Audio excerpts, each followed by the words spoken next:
Hi everyone, welcome back. My name is Jody from Reflective Waves and welcome to my review.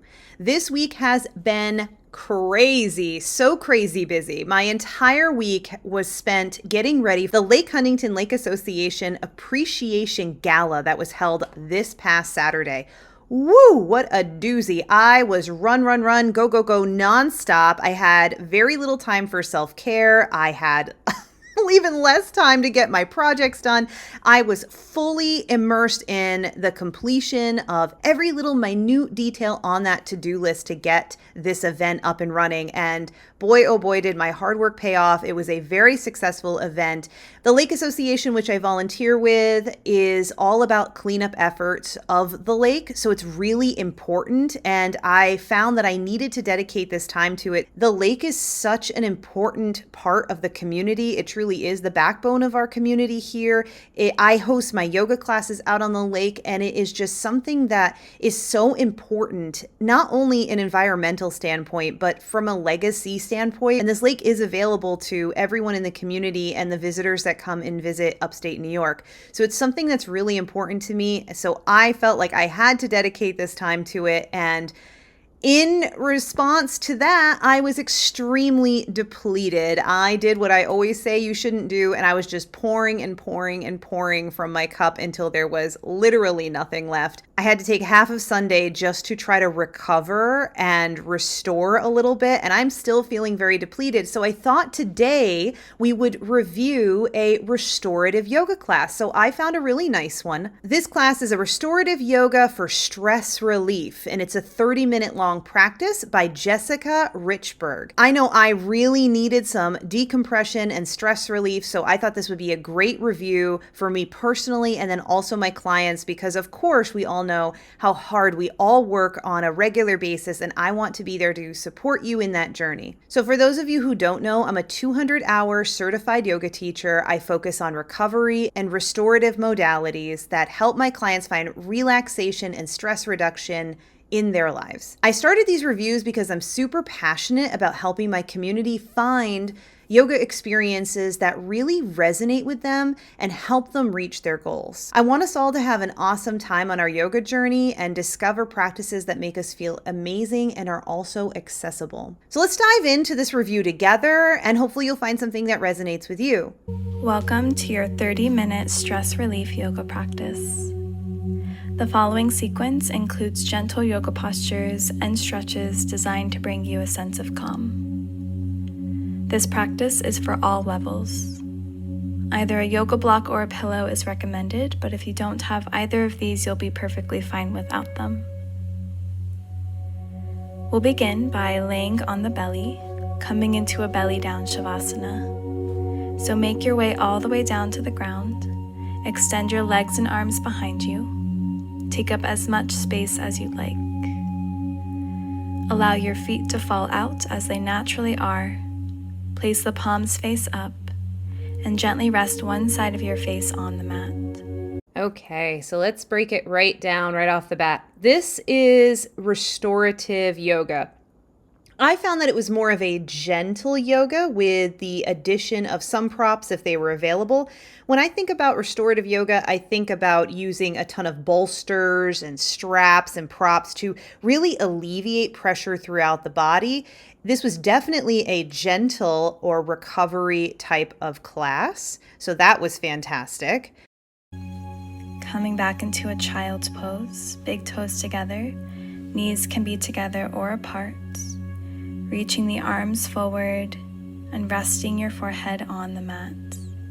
Her teaching approach is really accessible. She breaks down every single posture. She gives prompts along the way. So that was really beautiful to see. There were also not many postures throughout this practice. The ones that we were guided through were very traditional postures. So things that probably a beginner would have already seen had they taken one or two classes already. With your next breath, gently unthread the right arm, extending it out in front of you. Bringing the left arm underneath the right arm, left palm face up. Resting your left cheek and your left shoulder on the mat. So my clients could absolutely do this practice. I do feel like they have done some or most, if not all of these postures. And there were a few little things that I would have tweaked for them, especially the use of props. Now, the props could be brought in or not.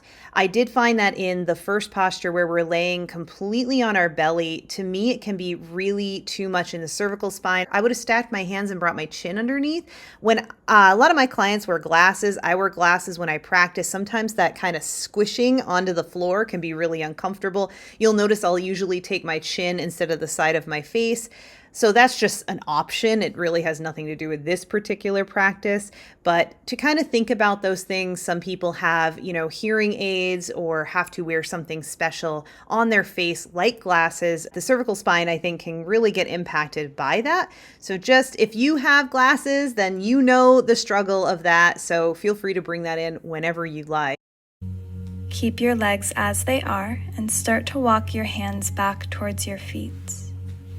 Coming into ragdoll pose, folding over the legs, bending the knees as much as you'd like, bringing your hands to opposite elbows.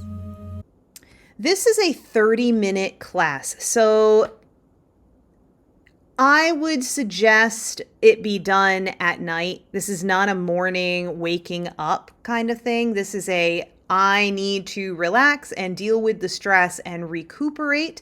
So doing this at night before bed when you actually have the time to really drop in would be excellent. Now, with that being said, I do want to say that I had a very challenging time with this practice, not necessarily the physical asana or posture, but my brain wouldn't wind down. And I know that a lot of us struggle with that. So my suggestion here would have been to incorporate more breath techniques, a diaphragmatic breathing, some kind of counting breath, like inhaling for 4, pausing for 4, exhaling for 4, and then pausing again for 4. This kind of helps to bring the mind back into the present body. And it helps to release some of those thoughts. I think that she did a really terrific job here, bringing our attention into different parts of the body, the relaxation of the jaw, the softening of the eyes. It just wasn't enough for me because my stress level has been so high and I felt so overwhelmed. And then we'll switch sides. Gazing forward, draw your left knee towards your left elbow. Press your left shin down, press your hips down, and keep your right leg extended behind you.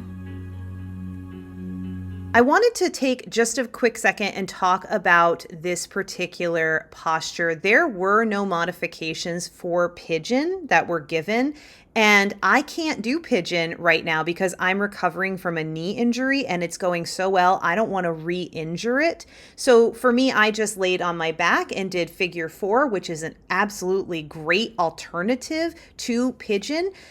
It didn't really get mentioned, but to always be aware that you can move your body in any of these practices the way that you need to, and I would highly suggest that to my clients. I actually had a client this past weekend who could not do pigeon at all, so we modified this way, and that is always encouraged. For a few neck stretches. With your next breath, close your eyes and draw your chin towards your chest, stretching out the back of your neck. There wasn't much on philosophy and meditation, and there wasn't a whole lot on breath work either in this practice. So you're not really going to find that as far as something to kind of connect with in this practice, but you will find a lot of body awareness going on here. So that's really nice when we're dealing with a lot of thoughts or the body just feeling extremely stressed and tired. It can be nice just to drop into the physical body and relax deeply. Your palms on top of your knees, straighten out the arms. Keep your knees together and just start to find some hip circles. So you're drawing your knees and small circles in one direction. So drawing your knees out towards the side, in towards your body, towards the opposite side, and then away from the body. The teacher's instructions are super clear. I absolutely loved how she really broke down all the postures and made it really accessible. I feel like sometimes as a teacher, we feel like we're over explaining something, and sometimes that can be confusing. Being understood is always somewhat of a challenge, so I think she did a really nice job with her clarity of instruction, and I feel like it was very easy to follow. To me, what made this particular practice stand out was the gentleness and the slowness. This was all about just being present on the mat, and that I really appreciated. And then slowly release your head back down and gently extend your legs out in front of you. A little bit about Jessica. She's a certified yoga instructor and she has a passion for health and wellness. You can tell that she understands the body, that connection to the breath and the mind. And I do believe that her channel has a very nice variety of different classes if this is something that you're interested in. She also has her very own app. So if you enjoyed this review, you can go over and check out that app, and I'll be sure to link this practice and her channel down in the description below. So overall, just a really nice practice, and I do hope that you will check out her channel. I was really happy to find this practice and to be able to complete it myself. I did feel a change from when I started to when I ended the practice. I felt a little bit more relaxed. It did help that it started raining outside, which is always something that's very relaxing for me, is just that sleepy fall time rain as we start to transition into the cooler months. If you don't already know, I'm hosting community wellness classes at the Firehouse here in Lake Huntington, so feel free to stop by on Saturdays at 10 a.m. I'd love to have you. It's a very accessible, gentle class, and I have all the props available so you can just come as you are, and it's donation based. Thank you so much for watching this review. I hope you did find it helpful, and as always, please like this video and subscribe for more tips and methods and techniques of finding relaxation and recovery in your daily life. Thank you so much for watching, and have a warm and wonderful rest of your day.